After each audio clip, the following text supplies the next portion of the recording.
how do I itemize a donation to Goodwill? Very good question. Most of you probably know that the charitable contributions that you make go right on your Schedule A, which is itemized deductions, kind of right there in the middle of the form. And let's go for, if you give cash, that's one line of the form. But if you give non-cash things, like you contribute furniture or your old clothing or kids' toys, for example, to Goodwill, that is also included on Schedule A.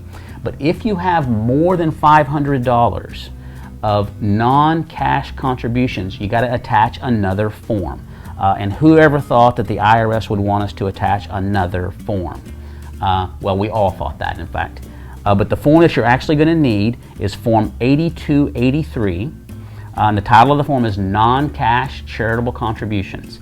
And again, when you need this form is if your total contributions to the Salvation Army, to Goodwill, to your church, any of those that are in total are $500 or more, then you're going to have to complete this form. And you can see here on the form that it's relatively easy.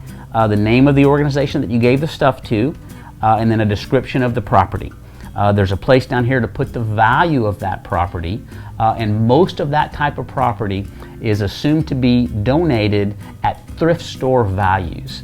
So if you had a suit, for example, that you may have paid $200 for 5 years ago when you used to be really heavy, now you're all svelte because you've been working out and you donated that suit, it's certainly not going to be worth the $200 that you paid for it.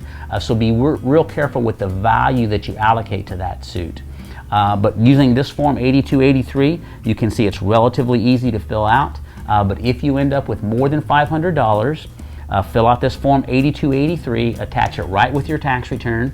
The total from this form goes right on Schedule A, and you're rewarded with the deduction, of course, for your charitable giving. And it's certainly a great thing to do. So, and I know that's making a difference. So keep that up. I like that.